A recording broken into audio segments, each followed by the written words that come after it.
കാണും. കട്ടിലിനെങ്കിലും കളിക്കാം.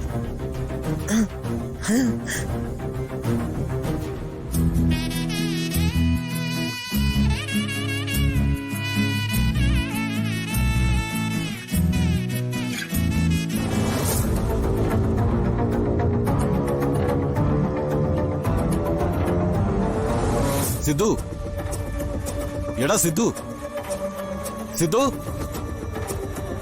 ഇവൻ ഇതെവിടെ പോയതാ? സിദ്ധു,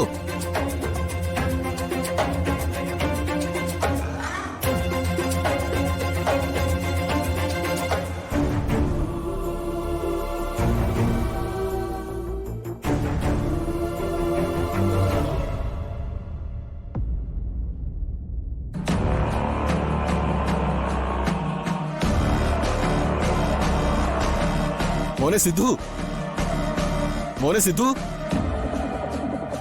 സിദ്ധു,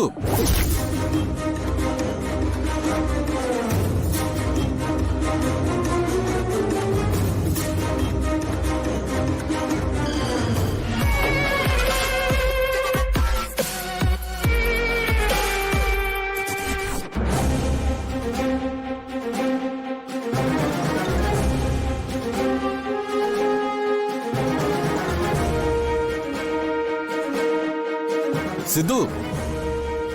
സിദ്ധു,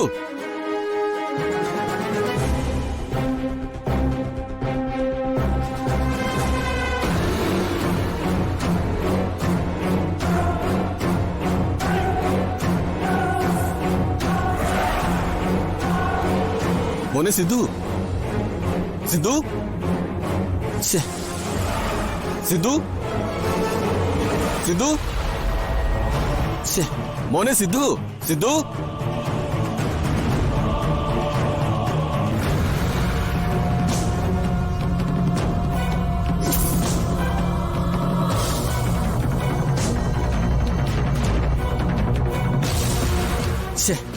ഇവൻ ഇതെവിടെ പോയി? സിദ്ധു, സിദ്ധു,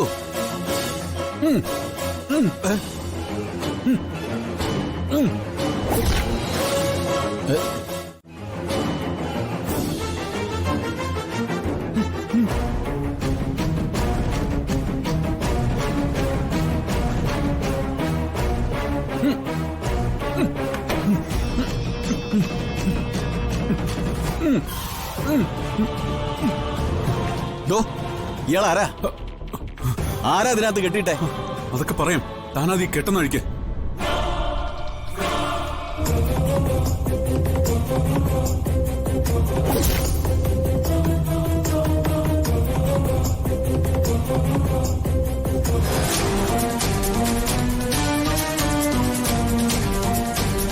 ഇനി പറ, നീ ആരാ? ഞാൻ ഭദ്രൻ. ഭദ്രനോ? എന്താ, നമ്മൾ തമ്മിൽ പരിചയമുണ്ടോ? എടാ, നീയല്ലേ സിദ്ധുവിനെ തട്ടിക്കൊണ്ടുപോയത്? നീയല്ലേ ദേവിയെ കല്യാണം കഴിക്കണമെന്ന് പറഞ്ഞു നടക്കുന്നേ? അതെ, അത് ഞാൻ തന്നെയാ. അപ്പൊ പരിചയമുണ്ട്. അല്ല, ഇയാളാരാ? ഞാൻ സിദ്ധുവിന്റെ ചെറിയച്ഛനാ. ഓ, ചെറിയച്ഛനാ?